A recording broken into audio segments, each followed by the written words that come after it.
My name is Daniel Brooks. I'm 41 years old. I mop the floors on the 47th level of a building where million-dollar ideas are born, where glass walls glimmer with ambition, and nobody knows my name. But that's okay. Because when you clean up behind people long enough, you start noticing what others miss. Like how some CEOs don't look people in the eyes. Or how the ones who do, they're usually the ones who built their way up, not inherited it. I wasn't always here, pushing a rattling janitor's cart through late night silence. Once, I managed a small construction firm, had my name printed on business cards, wore a belt with tools I actually used. My daughter Emma still remembers those days, but barely. She was 6 when my wife Jen was taken by ovarian cancer. Took only 11 months from diagnosis to funeral, and with her went my balance, my savings, and some days, my will to keep going. But I kept going anyway, because Emma deserved better than a father who gave up. Every night at 10:42 p.m., I clocked in through the side entrance. And every night, I saw those glass towers light up like they were powered by caffeine and ambition. I wasn't jealous. Not really. What I wanted wasn't their paychecks. It was their certainty. They walked with a sense of purpose. Meanwhile, I was just trying to survive, one paycheck behind every overdue bill. Until the night I found the envelope. It was left on the floor outside meeting room Delta. One of those rooms only the top brass used. The envelope was plain, unmarked but thick. I shouldn't have touched it, but I did. Inside were sheets and sheets of paper, graphs, models, and one small sticky note that read, "Presentation Final Pitch for Global Humanity Project." For CEO Anderson only. I felt my stomach turn. I'd read about this project. It was a massive philanthropic initiative the company was planning. Hundreds of experts, consultants, and data scientists had contributed. This was the final pitch, and someone had dropped it like a takeout menu. I panicked. I thought of just leaving it there and walking away. But something in me said, "No, this matters." I walked to the executive floor. My ID badge didn't work there, but the stairwell door, left open. I found myself standing outside Anderson's office with the folder in hand, heart pounding, sweat soaking through my uniform. Just slide it under the door, I told myself, but as I bent down, the door opened. She stood there, CEO Victoria Anderson, tall, sharp-shouldered. A woman whose name echoed through business podcasts and stock reports. She looked at me, puzzled.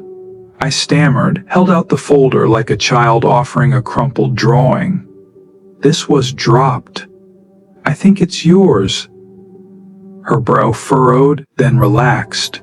She took the folder, eyes scanning the top page, and exhaled. "You may have just saved me 6 months of work," she said. I turned to leave. "Wait," she added. "What's your name?"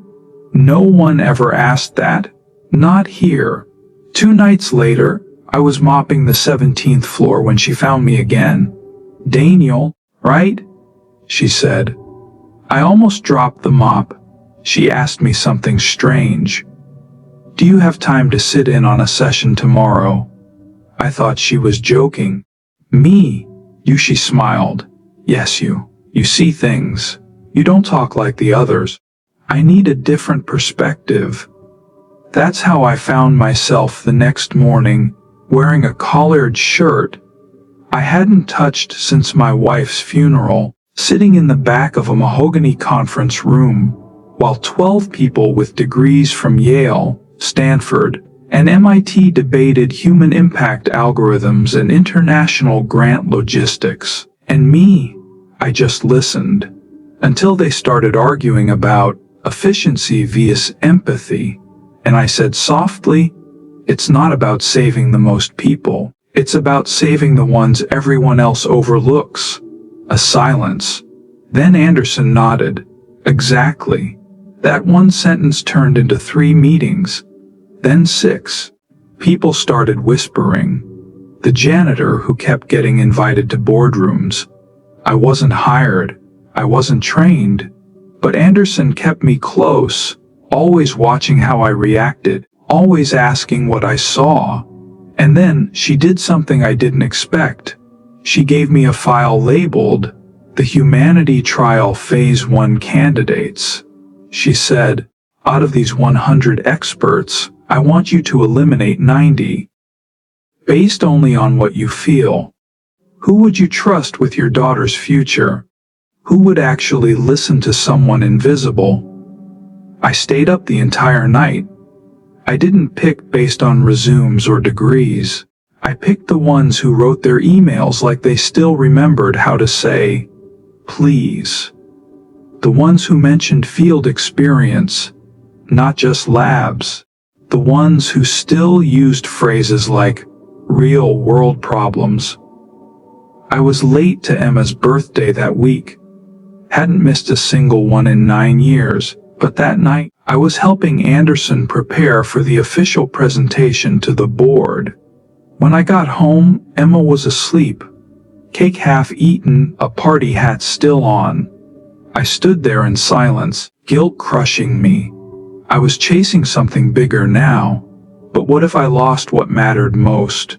Next morning, she woke up, hugged me hard, and whispered, "It's okay, Daddy. I know you're doing something big. Mommy would be proud." I cried in the kitchen. Quietly. Over the sink. The board didn't believe in me. One even laughed during my part of the presentation. "Are we really taking input from janitors now?" He chuckled. Victoria didn't say a word, but when it came time to vote, she handed me the clicker. "Daniel will walk you through our final selection process," she said. And I did. Slowly, clearly, and with heart. When I showed the human stories behind each pick, the single mother from Kenya who created a water system from broken pipes, the teacher in India who taught tech classes on a chalkboard, the room fell quiet. I thought that would be the end of it. But 2 days later, Victoria Anderson showed up at my janitor closet. Not the boardroom, not her fancy glass office. The closet where I kept my supplies. She leaned against the doorframe, arms crossed. "I need to tell you something, Daniel." I didn't know what to say. I just nodded. "You remember how I said I saw something in you? I wasn't just talking about the presentation." She walked in, looked around, as if trying to understand the space I existed in, as if the bleach fumes and stained gloves could explain my choices. "You remind me of someone," she said. "My father. He cleaned buildings at night too. Immigrant from Lebanon. Couldn't read English well, but he was the wisest man I've ever known." I watched her voice crack slightly. "He died before I made it here. Never saw me in a suit. Never saw the logo on the building." And she paused, eyes shining. "But I think he'd see you and be proud." 3 weeks later, the Global Humanity Project was set to launch. There was a press conference, a red carpet, flashing lights. They wanted me on stage. I said no. I didn't belong there. I belonged with Emma. And to be honest, I was tired. The weight of working nights, raising a child, holding the world together with duct tape. It had all caught up to me. I told Victoria I needed to step away, back to mopping floors, back to the quiet. She didn't try to stop me. She just said, "Then let me help." New next evening, there was an envelope taped to my locker, handwritten, no logo, no stamp. Inside a check, more zeros than I'd ever seen, a contract, a single line written in blue ink. "You don't need to change who you are. You just need to let others see it. The Victoria, the contract wasn't for a promotion. It was for a new role, Community Experience Director. I'd never heard of the title before, because she made it up. Your job, she later told me, is to listen to those we never hear. I started sitting in on interviews, not leading them, just watching, taking notes.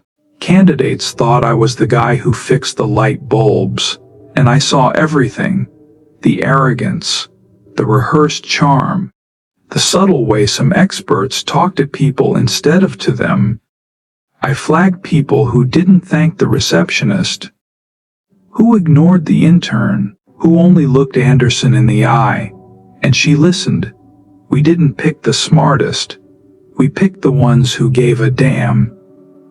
A month later, there was a live event hosted in New York, launching the first phase of the Global Humanity Project. Hundreds of people, huge venue, media everywhere, and then, right before it started, Victoria vanished. Backstage, someone handed me a note. It was from her. I want them to hear it from you. You're the story, not me. I froze. Me. I stood behind the curtain, staring at the lights, my heart racing. And then I stepped out. I didn't have a script. I just spoke. Good evening. My name's Daniel Brooks. I used to clean the corners of this city that no one sees. Until someone saw me. I talked about Emma, about Jen, about walking through grief while holding someone else's hand. I talked about kindness, the real kind. Not the posted on LinkedIn kind, but the I'll stay late to help you even if nobody notices kind. And I ended with this: you don't need a degree to change the world, just a heartbeat that still listens. When I stepped off stage, there wasn't applause. There was silence. Then the whole room stood up. That night, I put Emma to bed. She was 10 now, sharp as ever. She asked if she could stay up to watch the replay of my speech. I said yes. An hour later, I got a call from Victoria, not a work call. Just, thank you. You made them feel again. And then she added, you changed me, Daniel. I thought I built this company on excellence, but I was wrong. I built it on people like you. I just didn't see it.